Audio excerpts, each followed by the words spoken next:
if your children have already started school and their transitions have been a little bit dicey, siblings fighting on the way out to the car, big emotions or blow-ups when children come home, a hard time falling asleep, I want you to pick one single transition and I want you to work on it this entire week. And I'm going to tell you exactly how I want you to show up for the transition support and give your children praise and presence when they are successful. Number one, have you picked your single transition? The younger your child is, or the more that they're struggling, the smaller the transition should be. This could be even as simple as walking from the bedroom to the bathroom in the morning. If you have an older child, maybe it's going to be the whole routine. Number two, I want you to consider what visual supports would help your child know how to move through this transition. If you are picking the morning routine and because the kids are fighting all morning long, okay, your visual support could be a checklist of all the things they could do. Maybe your visual support is a picture of them ready to go on the door that they're going to walk through as they go out to the car. But I want at least one visual support around the transition that you are working on. Remember, the harder it is and the younger the child, the smaller the transition should be. Number three, now I want you to present this to your child and I want you to say to them, hey, this 2 weeks of school is over now, so now it's time to get really serious about our transitions. Here is the new way. It is a new school year. It is a perfect time for a new way. The new way is going to be show them the visual support, and we're going to do it. I might draw them in. If it's an older child, I might say, hey, let's add a pop song in here.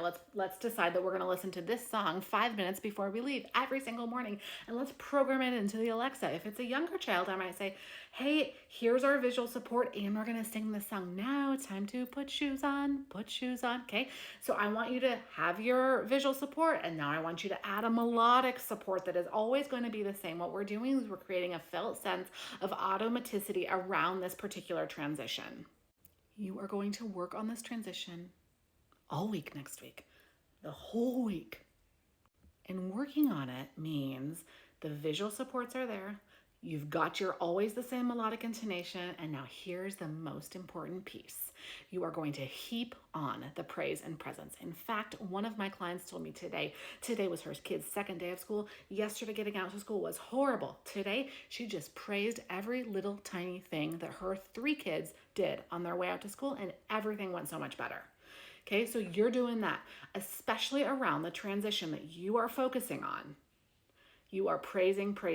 Now, high quality praise, let me tell you, does not involve a lot of words. It does not involve the words good job. And I would even stay away from words like I love it when you. Okay, so remember, fewer words is better. And I want you to say exactly what they did well. You can say things like shoes on.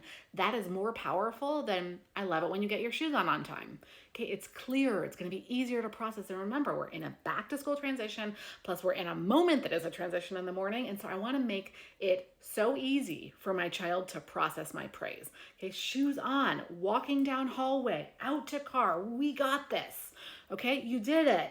You got your backpack ready. You remembered your water bottle, helping sister get her water bottle. All that kind of stuff counts as praise. Now, in order to do this, you're going to have to take care of your own transitions before your children wake up. So that means setting your alarm earlier, making the coffee maker, program it the night before so that as soon as you are up out of bed, you can get your coffee, get your shower, and then be present for your children through their morning transitions.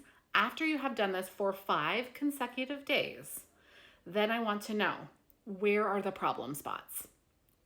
What are you still struggling with? But before we can really identify the problem spots, I need you to get the inflammation down so we can see what's even going on. And you're going to get the inflammation down by visual support, melodic intonation that are always the same, felt sense of automaticity, plus presence and praise. Okay? So do that for 5 days, and then let's talk next Friday about where the trouble areas still are.